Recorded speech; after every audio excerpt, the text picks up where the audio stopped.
সৰুৰে পৰাই উটুকে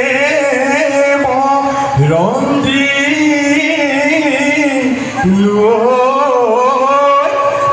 বুকুতে ৰাখিছোঁ ঠাই।